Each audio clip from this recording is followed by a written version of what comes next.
정치권 소식 살펴보는 정치 톡톡 시간입니다. 김현 기자와 함께합니다. 어서 오십시오. 윤석열 대통령의 관저 정치 계속되고 있습니다. 이번에는 사부 요인을 초청했다고요? 네, 그렇습니다. 윤석열 대통령이 지난주 김진표 국회의장을 포함해서 이 사부 요인을 한남동 관저에 초청한 것으로 알려졌습니다. 대통령실과 여권 관계자들은 지난 7일 윤 대통령이 김 의장과 김명수 대법원장 그리고 유남석 헌법재판소장 한덕수 국무총리까지 사부 요인을 관저로 초청해서 비공개 만찬을 했다고 전했습니다. 윤석열 대통령 이 자리에서 김진표 의장에게 이 내년도 예산안 처리를 위해서 여야 협상을 좀 잘 중재해달라 이렇게 정중히 요청했다고 하고요. 네. 또 김 대법원장과 유헌재 소장에게는 법치주의 확립에 대한 소신을 밝히고 공감대 형성을 시도한 것으로 알려졌습니다. 역시 이제 가장 주목받는 인물은 김진표 국회의장인데 지금 현재 당적을 가지고 있지 않은 이 무소속이지만요. 사실 더불어민주당 출신이기 그렇죠. 때문에 이 사실상 야권 인사로서는 처음 관저에 초청이 된 1호 인사가 된 것 같습니다. 그렇네요.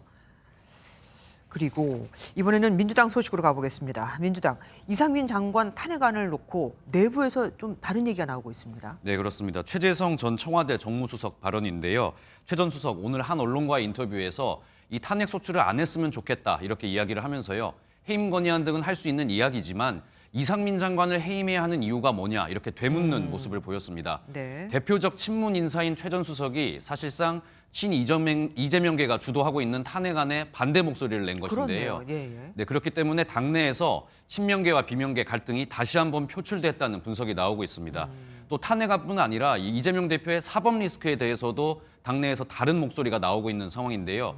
이낙연계로 분리되는 이 김종민 의원 같은 경우에는 만약 이 이재명 대표가 죄가 있거나 주변에서 범죄를 저질렀다면 이 단일 대우로 이재명 대표를 지키는 게 민주당이 망하는 것이라고 비판하는 모습입니다. 이 당내 여러 현안을 두고 친명계, 비명계 대립이 점차 격화되는 모습입니다. 그러니까요. 조금 전에 보도해드렸던 김경수 전 지사의 사면 그 복권 문제를 두고도 둘이 좀 나뉘는 것 같기도 그렇습니다. 하고요.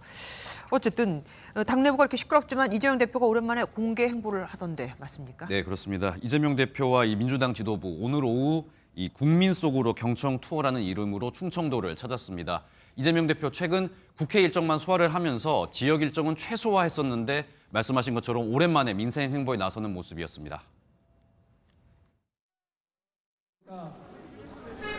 지금 이렇게 눈 내리고 날씨 굳을 때 우리 12구 참사로 가족 친지를 잃은 그 유가족들 얼마나 괴롭고 힘들까 하는 생각이 들었습니다.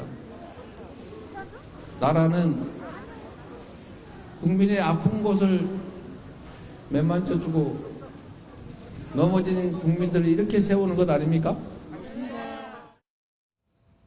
네, 이재명 대표 연설 도중 저렇게 울먹이는 모습을 보이기도 했는데요. 최근 측근들이 검찰에 구속 기소되는 등 사법 리스크 이야기가 계속 언급이 되자 이에 대한 돌파구로 민생 행보에 나선 것이 아니냐 이런 분석이 나오고 있습니다. 또 윤석열 대통령의 고향이라고 할 수 있는 충청도를 첫 방문지로 선택을 하면서 이 대권 주자로서의 자신의 존재감을 다시 한번 보여줬다는 평가도 나오고 있습니다. 국민과 공감대도 같이 하면서 말이죠. 그렇습니다. 지금까지 김현 기자와 함께했습니다. 안녕하세요. 김주하입니다. 공정하고 신속한 MBN 뉴스 유튜브를 통해서도 만나보실 수 있습니다. 특히 더 많은 뉴스와 라이브를 보고 싶으시다면 오른쪽을 눌러서 구독하시면 됩니다. 어렵지 않죠? 빠르고 정확한 뉴스로 계속 찾아뵙겠습니다. MBN 뉴스를 시청해 주신 여러분 고맙습니다.